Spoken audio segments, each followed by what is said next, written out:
Seja bem-vindo ao Law Imobcast, o podcast do mercado imobiliário que você procura.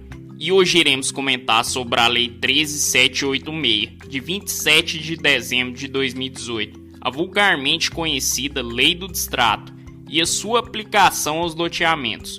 O entrevistado de hoje é o Dr. Reginaldo Romualdo, que é advogado sócio do escritório de advocacia Romualdo e Ramon Advogados. Também é professor na cidade de Caldas Novas e especialista em direito imobiliário.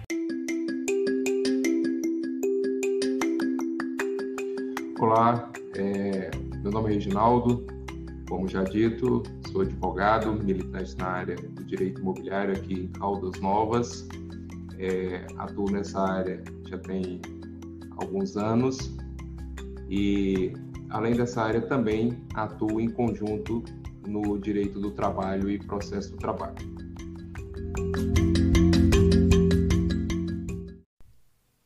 Reginaldo, vou começar com a primeira pergunta, pedindo para você falar um pouco sobre o contexto que essa lei foi criada e qual foi o objetivo dela.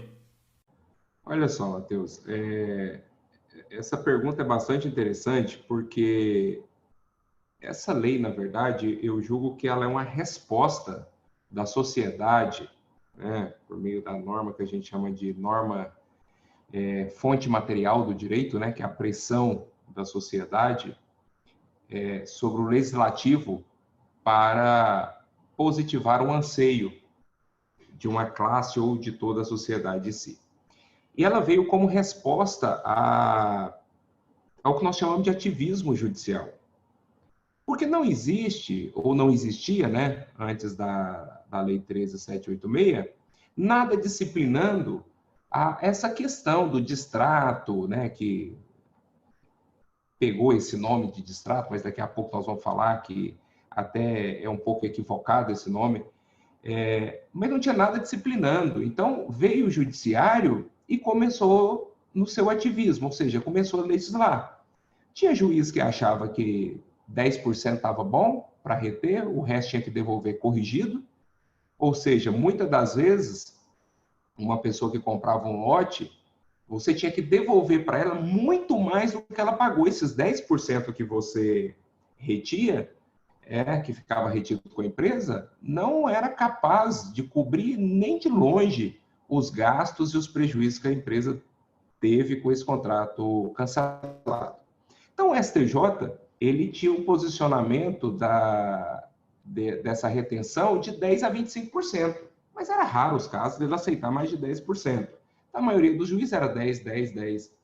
E isso, né, repito, criou-se uma pressão sobre o legislativo para positivar, para legislar sobre esse assunto. E veio a Lei 13.786, na visão de muitos, até um pouco pesada. A resposta, segundo a visão de muitos doutrinadores, foi até exagerada, porque agora ficou bem complicado para o adquirente que compra um lote e não cumpre com o contrato até o final. Então, em suma, essa lei veio como uma resposta a esse ativismo judicial.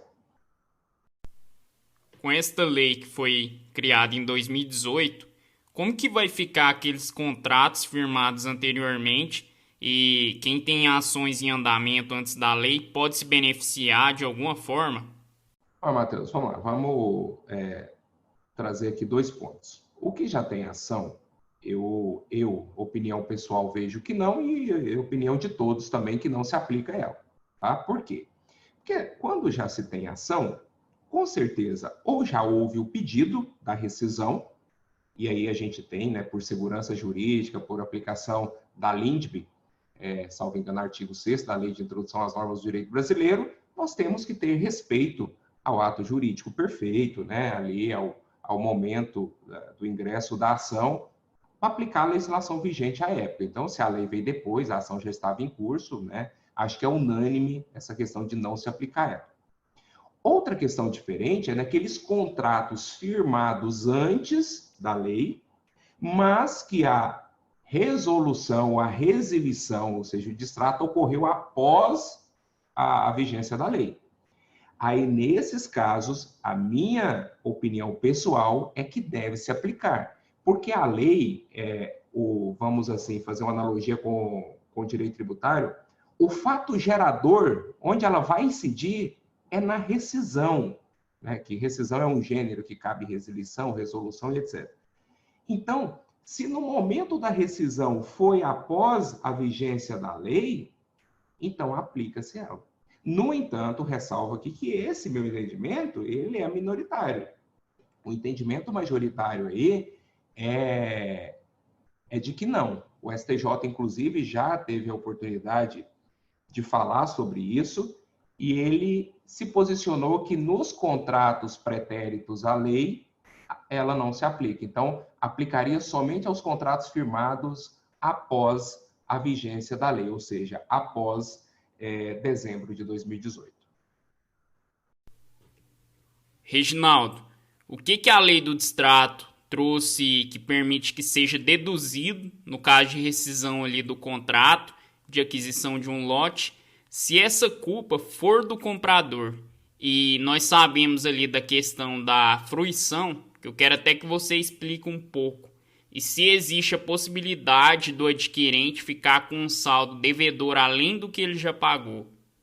Matheus, eu vou até arriscar dizer aqui que acho que 90% dos casos, a partir da aplicação dessa lei, se for fazer a conta de acordo com o artigo 32A da lei, né? Porque o artigo 32A, na verdade, é o da lei 6766, que foi alterada pela lei 13786. Se for fazer o cálculo de acordo com esse dispositivo legal, eu vou te falar que na maioria dos casos vai ficar com saldo negativo. Por quê? Voltando ao início da sua pergunta, o que a lei do distrato permite descontar, permite reter desse adquirente que não cumpriu com suas obrigações, ou seja, que restou em mora, que restou inadimplente com o contrato, né? É o que nós chamamos de resolução do contrato. Então, imagina só que o adquirente lá adquiriu um lote, pagou lá um ano e parou de pagar. Então, ocorreu a resolução. Então, o que a lei fala que eu posso reter, descontar do valor que esse adquirente pagou para o loteamento, né, para o loteador? Então, primeiro, eu posso descontar dele todo o montante que foi pago a título de comissão, né, de corretagem. Então, isso aí agora está pacífico. Então, imagina só que no lote lá de 100 mil, ele pagou lá 5 mil de corretagem. Então, esses 5 mil eu já coloco na conta, deduzindo do que ele pagou para o loteador.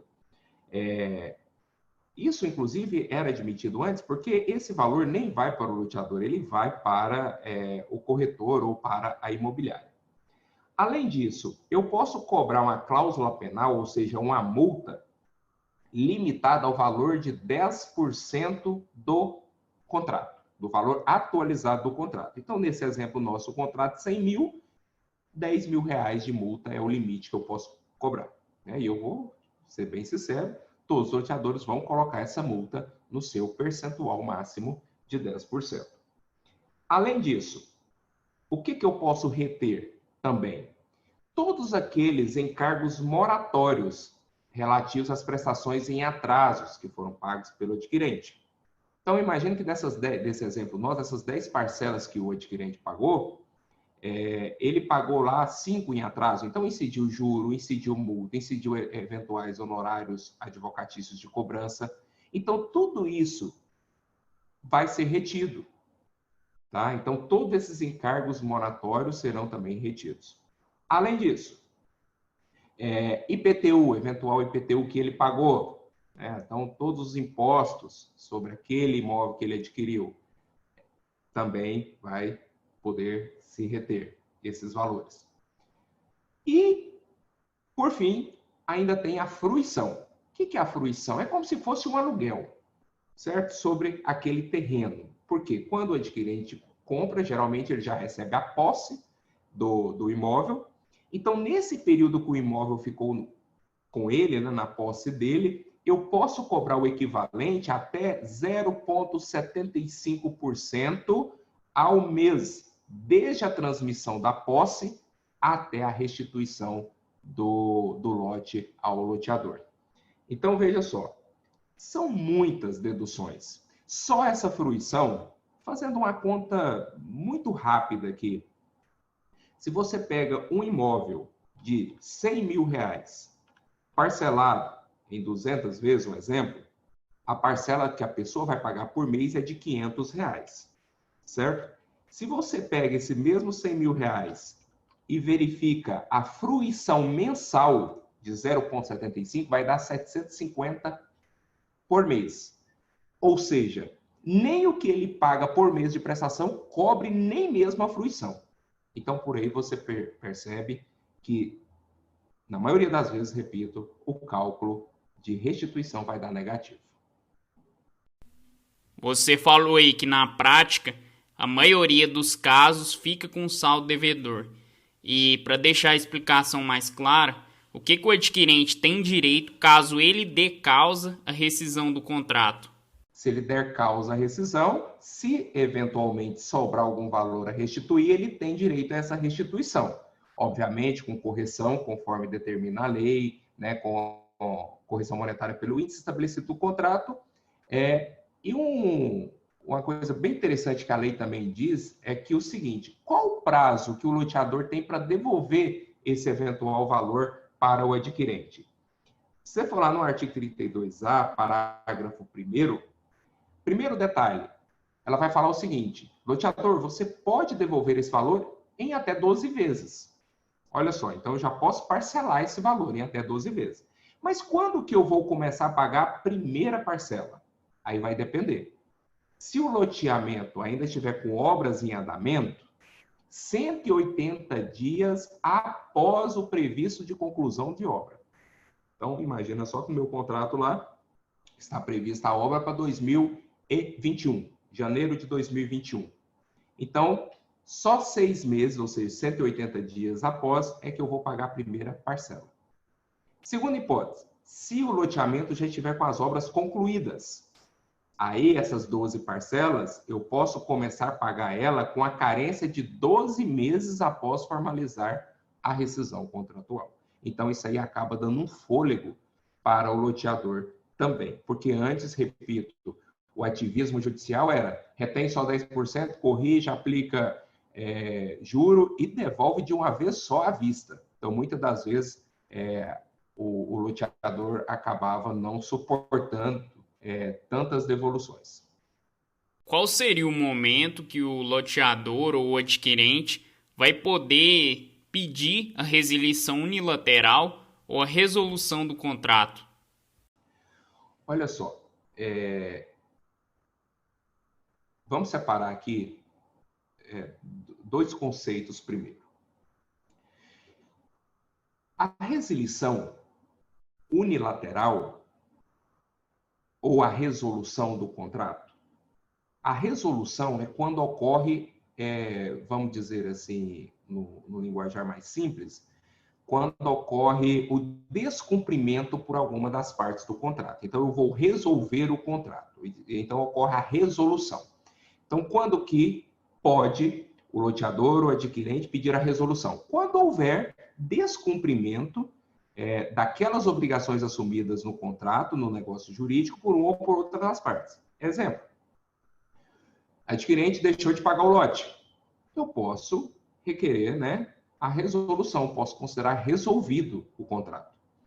De outro lado, se o loteador não entrega no prazo pactuado as obras de infraestrutura, não cumpriu também o contrato. Então, pode o adquirente, nesse caso, considerar em desfavor do loteador a resolução do contrato. Agora, a resilição, que é o chamado distrato, que o pessoal coloca ambos como sinônimos, a resilição do contrato, lá no artigo 473 do Código Civil, fala que a resilição unilateral, nos casos em que a lei expressa ou implicitamente o permita, opera mediante denúncia. No entanto, eu entendo, com todo respeito a quem diverge da minha opinião, que no caso de loteamento não se pode dar a resilição unilateral. Não é permitido. Ou seja, Se não houver descumprimento de nenhuma das partes das obrigações assumidas pelas respectivas partes, que é o caso de resolução, não pode uma parte simplesmente virar para eu não quero mais esse negócio. Olha, onde ficaria a segurança jurídica nisso? Né? Então, eu vejo que a resilição, repito, que é um ato unilateral, não pode se dar nos contratos de loteamento. Aí você pode indagar, Reginaldo, mas onde está a base para isso? Onde está a base para dizer que esse não pode? A base está no artigo 25 da Lei 6766. Lá fala que são irretratáveis os compromissos de compra e venda. Ou seja, um pacto irretratável. Só vai ser possível a resilição, ou seja, o distrato, ou seja, uma parte chega para outra, né? E fala, olha, eu não consigo mais pagar o lote, olha, eu não vou dar conta de cumprir mais. Vamos fazer o distrato? Vamos. Ambas as partes concordaram? Aí sim surge o contrato. No entanto, esse ponto de vista meu, ele não é muito adotado na jurisprudência pátria. Você percebe pelos julgados dos tribunais, principalmente quando se aplica o Código de Defesa do Consumidor, que a justiça entende que é legal o adquirente simplesmente virar e falar, olha, eu não quero mais esse imóvel, esse lote, e a justiça, alguns julgados aí, tem concedido esse direito unilateral ao adquirente do imóvel. Reginaldo, no meu entendimento, essa lei ela trouxe um equilíbrio. E, na sua concepção, quem que se beneficiou mais com ela? Matheus, eu vejo que é a sociedade. Tá? Eu sou, às vezes, até muito, talvez até criticado, mas eu sou muito positivista, eu sou muito do Pacta Sunt Servanda, eu sou muito do que o que foi pactuado deve ser cumprido. Eu sou muito daquele que ninguém é obrigado a combinar, a pactuar, a firmar nada. Mas a partir do momento que firma, que pactua, é obrigado a cumprir. E desculpa a expressão, mas no Brasil está, né, na verdade, ainda a farra do boi. Então, a pessoa simplesmente comprava um imóvel, do nada, eu não quero mais. Então agora a empresa vai me devolver. Eu já fiz cálculos, Matheus. Era muito mais vantajoso você comprar um lote, certo? Pagar as prestações do lote. O dia que você não quisesse mais, você pedia a restituição, você ganhava mais dinheiro que se aplicasse o dinheiro na poupança. Ainda que com a retenção de 10%. Olha o absurdo. Ou seja, então, eu vejo que a sociedade toda ganhou com essa legislação. E, óbvio, ela beneficiou sobremaneira o lado dos loteadores, dos construtores, dos incorporadores, até porque foi uma resposta a esse ativismo judicial. Mas isso traz segurança jurídica. A pessoa, agora, ela vai ter que pensar 2, 3, 4, 5 vezes antes de assinar um contrato. Porque aquele negócio tem que ser um negócio sólido. Nós não podemos viver nessa sociedade onde tudo que se pactua pode ser quebrado. Né? O que tem que ter intervenção do Estado é uma exceção. É a exceção da exceção e não a regra, e tinha virado regra. Então, todo momento você se depara com ações do Poder Judiciário pedindo a resilição unilateral e o Poder Judiciário concedendo. Onde fica aí a vida financeira, os gastos que teve aí o loteador, a incorporadora? Então, eu vejo que a sociedade ganhou como um todo. Né? Logicamente, beneficiou o lado das empresas, das construtoras, das incorporadoras, mas vai criar um senso de responsabilidade maior na sociedade, na população, no consumidor, no adquirente. Para evitar essa multa compensatória, o adquirente ele vai poder ceder esse contrato que ele fez em compra de um lote para um terceiro? Como que funciona isso? Pode, Matheus. Na verdade, deve, né? Na verdade, é o que mais ocorre. Geralmente, quando o adquirente vê que realmente ele vai incidir em todas essas retenções, que não vai sobrar absolutamente nada para restituir a ele, acho que a saída mais inteligente, se ele não tiver realmente condições de adimplir com o contrato, de cumprir com o contrato, é ele ceder o contrato, né? Porque se faz a cessão, a maioria dos contratos aí envolvendo loteamento, isso é permitido, né? Obviamente fazendo da maneira correta para resguardar todas as partes, né? Com a anuência da empresa loteadora, enfim. Mas isso é muito comum na prática e, a meu ver, é muito salutar para a pessoa não perder o que ela pagou, porque ela vende, né, o que nós chamamos de venda de ágio, faz a cessão do contrato, ela sai fora do contrato, ou seja, não tem mais nenhuma responsabilidade, entra o próximo adquirente, e isso tudo com a anuência da empresa. Em relação ao quadro resumo que a lei trouxe, ele se aplica também aos loteamentos? Explica um pouco sobre o quadro resumo para o pessoal entender. Sim, a Lei 13.786, ela alterou tanto, né, repito, a Lei das Incorporações Imobiliárias, a 4591, e alterou também a Lei dos Loteamentos, que é a 6766 de 79. E isso foi expresso em ambas as leis, essas alterações. Então, se você for lá no artigo 26A da Lei 6766, que foi alterada pela Lei 13.786, que é a Lei do distrato, vai constar expressamente lá que o contrato de compra e venda, de cessão, enfim, deverá ter o quadro resumo. E lá nela traz tudo que tem que ter no quadro resumo. Não vou citar todos aqui, mas a título de exemplo. Olha, o que a pessoa está pagando pelo total do imóvel? Desse valor, o que é corretagem? Né? O que ele está pagando de corretagem? Até porque isso é muito importante para lá na frente, quando tiver a retenção lá, né, a dedução, o desconto da corretagem, já está informado no quadro resumo, já está informado no contrato. Então, olha lá, 10 mil reais de corretagem. Né? Então, é para ficar bem claro. A forma de pagamento, os índices de correção, as consequências do desfazimento do contrato, ou seja, o que vai implicar o desfazimento. Aí, obviamente, todos os loteadores colocam lá tudo que pode, né? Daquilo que nós acabamos de falar agorinha. As taxas de juro, prazo da quitação das obrigações, enfim, é realmente um resumo que você tem que fazer ali num quadro inicial do contrato. Isso também se tornou obrigatório a partir de dezembro de 2018 para as empresas que comercializam loteamentos. Fala um pouco agora sobre o direito de arrependimento e se ele vai se aplicar aos loteamentos e qual que é a diferença dele e do distrato. É aquilo que nós discutimos, né? O arrependimento, na verdade, é a resilição unilateral. É aquilo, olha, eu não quero mais, me arrependi.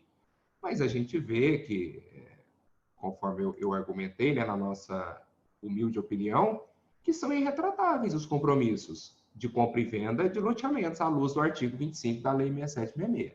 Então, isso aí é o arrependimento, né? Ah, não quero mais, me arrependi, eu quero acabar com esse contrato, resilição.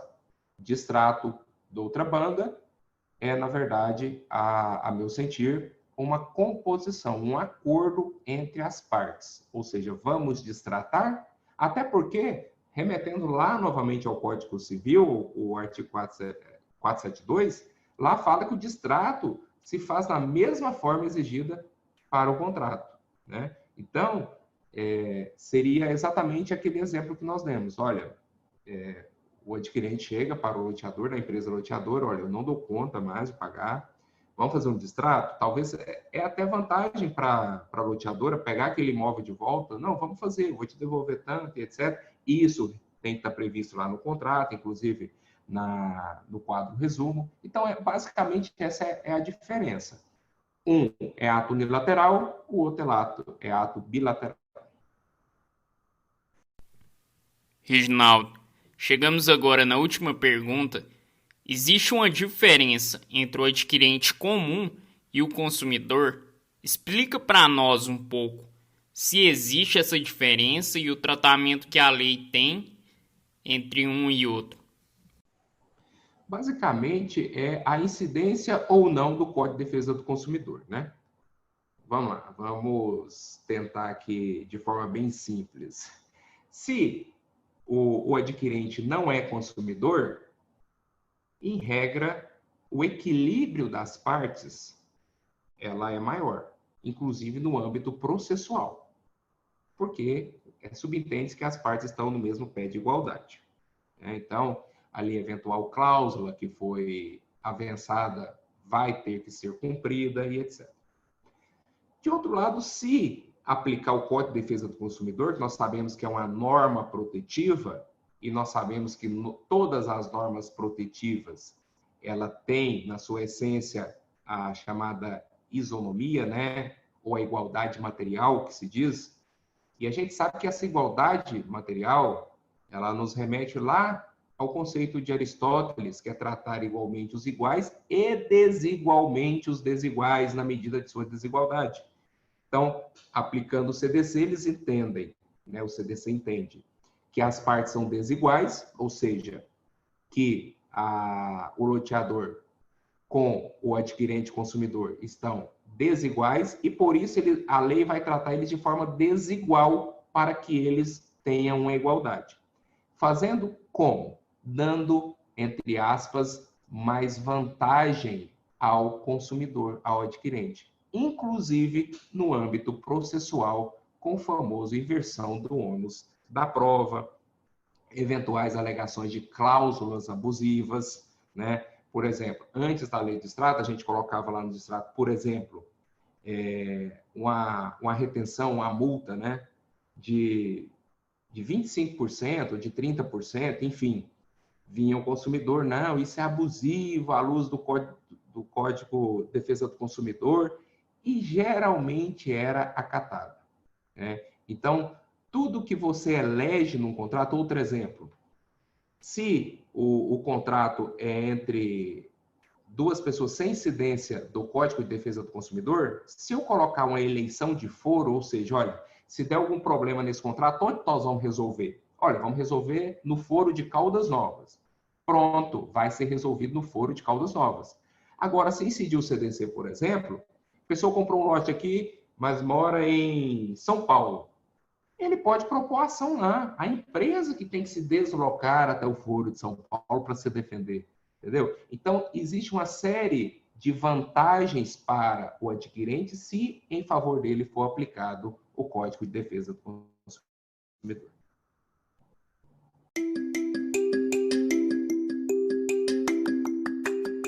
Bom, finalizando aqui esse podcast, que eu tenho certeza que vai gerar valor a muitas pessoas. Doutor, deixa um meio de contato. Deus, em atenção ao estatuto da OAB, né? Eu vou divulgar aqui só o que me é permitido. Então, as redes sociais, Instagram, Facebook, basta digitar meu nome, Reginaldo Romualdo, vocês vão me encontrar lá.